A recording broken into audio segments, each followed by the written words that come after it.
Hello dear students. Today we will continue discuss about the amino acids pathway. In previous class we discussed about the introductions of amino acids pathway, in which we discussed definitions of amino acids, their classifications and their occurrence, their functions.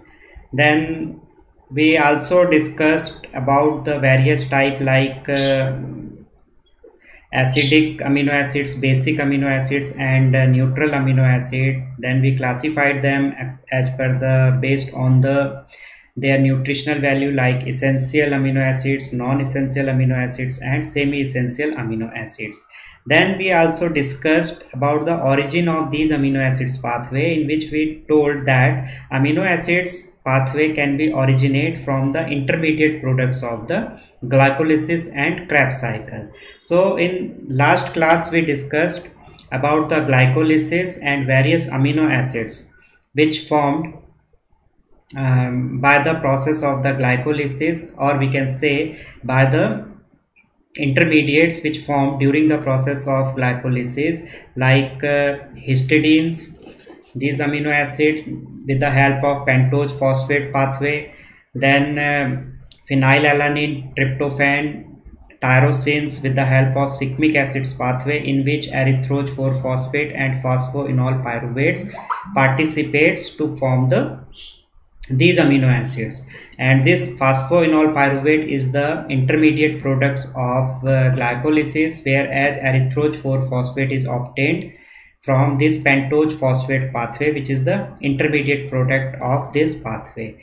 Similarly, from 3-phosphoglycerates we can obtain various amino acids like serine, glycine, cysteine, then valine, leucine with the help of pyruvates and alanine. So it was all about the amino acids which we can obtain with the help of intermediate which formed during the process of the glycolysis.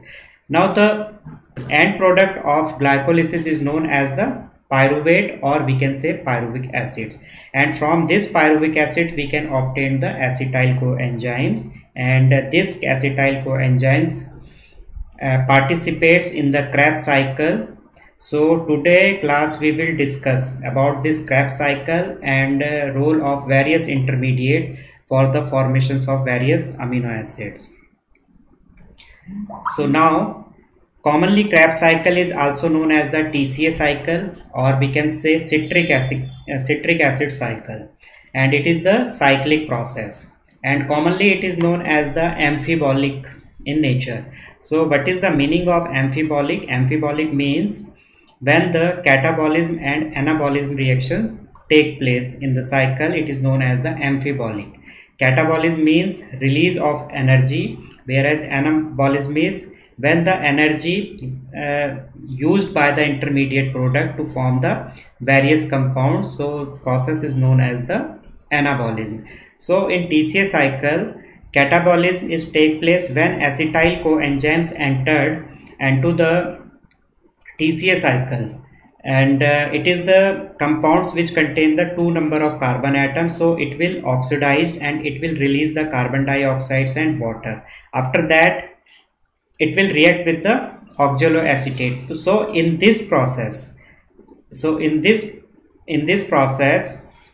it will form the carbon dioxide, hydrogen, and it will release the energy in the form of the ATP. So that is the catabolism reactions, and the ATP formed or energy formed which will used in the various by the various intermediates to form the another compounds, that is known as the anabolism. So anabolism and catabolism reactions take place in this pathway, so it is commonly known as the amphibolic in nature.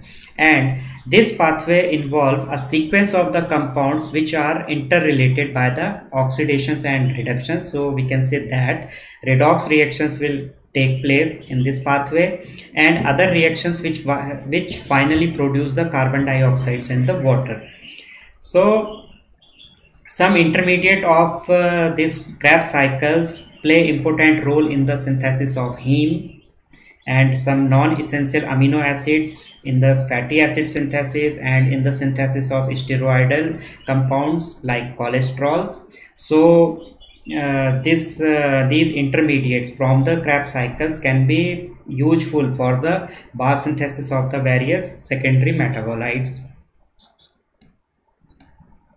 Now if we see the Krebs cycle, so pyruvic acid, which is the end product of glycolysis, will convert into the acetyl coenzymes. So this acetyl coenzymes will react with the oxaloacetate, and this oxaloacetate is the compounds which contain 4 number of carbon atoms. So it will act as the carrier, and acetyl coenzymes contain 2 number of carbon atoms. So they will condense and they will use the water molecules in presence of citrate synthetase enzymes. So it will form the citric acids. Now this citric acids will convert into isocitrate, and this reaction is the two-step reactions. In first steps, what is going there? That dehydration of citrate is taking place. So dehydration means removal of water. So in presence of aconitase enzymes, there will be dehydration of citric acid. So it will convert into the cis aconitate, and ferrous ion is acting as the cofactors here, which catalyze the reaction, and it will help aconitase to catalyze these reactions. In second steps, again rehydration. Rehydration means additions of water. Dehydration means removal of water. Rehydration means additions of water. So rehydrations of the cis aconitate will take place in presence of aconitase enzymes and ferrous ion. So it will convert into isocitrate. Now this isocitrate will undergo the process of the dehydrogenation in presence of the isocitrate dehydrogenase enzymes, and it will give the oxalosuccinate, and here will be the formations of NADH, which will undergoes the process of the respirations, and it will form ATP molecules. 3 ATP molecules it can form. Now this oxaloacetates will undergoes the process of the decarboxylation in presence of isocitrate dehydrogenase, and manganese ion will act as the cofactors to catalyze this reaction. And the meaning of decarboxylation means removal of carbon dioxide. So it will form the alpha ketoglutarate, and this alpha ketoglutarate can also be obtained by the process of transaminations from the glutamate, and it is the reversible reaction. From alpha ketoglutarate to glutamate we can easily obtain, and from glutamate to alpha ketoglutarate we can obtain. And transaminations means the transfer of amino groups. Transfer of amino groups will take place, so it is known as the transaminations. Now this alpha ketogluteric acids will decarboxylize, and it will convert into the succinyl coenzymes in presence of alpha ketoglutarate dehydrogenase complex. So again here NADH, that is nicotinamide adenine dinucleotides, and it is the oxidized form, and this one is the reduced form, and it will again helpful in the formations of the ATP molecule. So now this succinyl coenzymes will convert into the succinate in presence of succinate thiokinase, and we can say that here the phosphorylations, these reactions will be helped by the phosphorylation. So phosphorylations of GDP, that is guanosine diphosphate. This guanosine diphosphate will consume phosphate molecules, and it will convert into the GTP molecule, that is the guanosine triphosphate. Now this guanosine triphosphate will release its terminal phosphate group to the ADP, that is adenosine diphosphate, and now this ADP molecules will convert into the ATP molecules. Okay, so phosphorylation process is take place where the phosphate group is adding, and enzymes will be succinate thiokinase, and it will convert into the succinate. Now this succinate will convert into the fumarate in presence of succinate dehydrogenase, and here this is FAD. FAD means flavine adenine dinucleotide. Okay, and this flavine adenine dinucleotide will convert into the FADH2, and from this FADH2 again ATP molecules can be formed. Now these fumarates will dehydrate to convert into the malate in presence of the fumarate. So from malate, fumarate can be obtained by the process of the rehydrations. Okay, it is the opposite and it is the reversible reaction. So when dehydration of fumarate take place, so it means it will form the malate, and if the rehydrations of malate take place, it will form the fumarate and enzymes will be fumarase.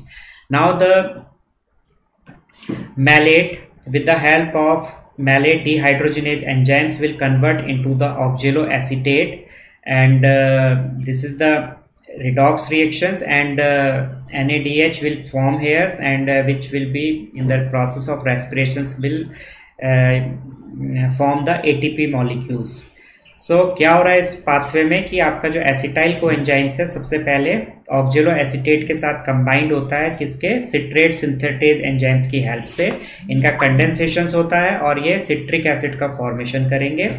फिर citric acid का डिहाइड्रेशंस होगा। Dehydration का मतलब होता है कि जब आपका वाटर मॉलिक्यूल रिमूव होगा तो इसको डिहाइड्रेशंस कहते हैं, और एंजाइम्स यहाँ पे एकोनिटेज होगा और फेरस आयन इस रिएक्शंस को कैटलाइज करने के लिए एज ए कोफैक्टर वर्क करते हैं। देन दिस सिट्रेट ये कन्वर्ट हो जाएगा आपका सिस एकोनिटेट में। अब इस सिस एकोनिटेट का दोबारा से रिहाइड्रेशन होता है तो it will convert into isocitrate. Now after this isocitrate will convert into oxalosuccinate. ये आपका ऑक्जेलोसक्सिनेट में कन्वर्ट हो गया है एंजाइम से आइसोसिट्रेट डिहाइड्रोजनेज, और यहाँ पे सम NADH बनते हैं जिससे आपका ATP मॉलिक्यूल्स का फॉर्मेशंस होता है। अब ये कन्वर्ट हो गया आपका ऑक्जेलोसक्सिनेट में। ऑक्जेलोसक्सिनेट का जब डीकार्बोक्सिलेशन होता है तो अल्फा कीटोग्लूटारेट्स बनाता है और एंजाइम्स का नाम है यहाँ पे आइसोसिट्रेट डिहाइड्रोजिनेज, और मैग्नीज आयंस आपके एज ए कोफैक्टर वर्क करते हैं रिएक्शंस को कैटालाइज करने के लिए। अल्फा कीटोग्लूटारेट्स का दोबारा से डीकार्बोक्सिलेशन होने पे सक्सिनाइल कोएंजाइम्स बन जाता है, और सक्सिनाइल कोएंजाइम्स फिर से इसका फास्फोराइलेशंस प्रोसेस के थ्रू और सक्सिनेट थायोकाइनेज एंजाइम्स की प्रेजेंस में ये कन्वर्ट हो जाता है सक्सिनेट में। देन सक्सिनेट का डिहाइड्रोजिनेशंस होगा in presence of succinate dehydrogenase, so it will convert into the fumarate। फिर आपका डिहाइड्रेशन जब होगा फ्यूमरेज एंजाइम्स की प्रेजेंस में तो ये कन्वर्ट हो जाएगा मैलेट में, and from malate in presence of malate dehydrogenase we can obtain the oxaloacetate. तो इस तरीके से ये साइकिल जो है आपका चलता रहेगा। Now we will see that various amino acids which can be obtained from the various intermediate of Krebs cycles, like from beta glutarates. By the process of aminations we can obtain glutamate, and from these glutamates we can obtain the proline and glutamines, which all are the amino acids. Then from glutamate to ornithine, and from ornithine to arginine we can obtain. Similarly, if we see that this oxaloacetates with the help of the transaminations reactions, it will convert into aspartate, and from aspartate asparagine lysine we can biosynthesize, and from this aspartate we can also synthesize homoserines. Then some intermediate steps are there and they will form the threonine and isoleucine. Similarly, from homoserines we can obtain sub cristathionines, and from this cristathionines we can obtain the methionine. So these all are the various amino acids which we can biosynthesize from the intermediate which form during the process of the TCA cycle, and these are the non-essential amino acids. Now some examples like this amino acids, phenylalanine, which is useful for the biosynthesis of isothiocyanate A glycon. So we can say isothiocyanate glycosides. Glycosides क्या होते हैं? Glycosides are the compounds which contain the sugar part and non-sugar part. Sugar part is known as the glycon, whereas non-sugar part is known as the A glycon. So it is the benzyl isothiocyanates. Here is the example of benzyl isothiocyanates which we are obtaining from the phenylalanine. Then next examples of some flavonoid aglycosides like quercetin and cyanidins, which we can obtain or we can biosynthesize from the phenylalanine. This phenylalanine is coming from the cyclic acid pathway, and from this amino acid we can obtain the cyanidin and quercetin. So we can say that flavonoid glycosides we can biosynthesize from amino acids. Now another examples of some lactones, phenols, alcohol and aldehydes. For example, phenylalanine. From phenylalanine we can obtain the cinnamic acid, then some vanillin which is the aldehyde containing the aldehyde group, then salicine which is an alcohol, then arbutin which is phenolic in nature, and some lactones like coumarins we can biosynthesize with the help of amino acids. So these all are the importance of amino acids from which we can obtain the various category of the secondary metabolites. And now if we see the examples of some alkaloids, like from phenylalanine we can obtain ephedrine, mescaline. Then from tyrosine we can obtain the papaverine, which is present in the Papaver somniferums, and thebaine, codeine, morphine we can easily biosynthesize from the tyrosine amino acids. Then some amidine, colchicines from dihydroxyphenylalanine, and from the dopamine we can obtain amidine, colchicine. And some indole alkaloids like reserpine, ergot alkaloids, so we can obtain with the help of tryptophan, which is also amino acids. And with the help of cyclic acids we obtained phenylalanine, tyrosine, valine, isoleucine, and from phenylalanine we can obtain the prunacin. From tyrosine we can obtain the durine. Then from valine we can obtain the linamarin. Then from isoleucine we can obtain lotestraline. So these all are the examples of cyanogenetic glycosides. So it is the variety of secondary metabolites which we can obtain with the help of the various amino acids. Now these are the some references which I used to prepare this video. So thank you very much to watch this video.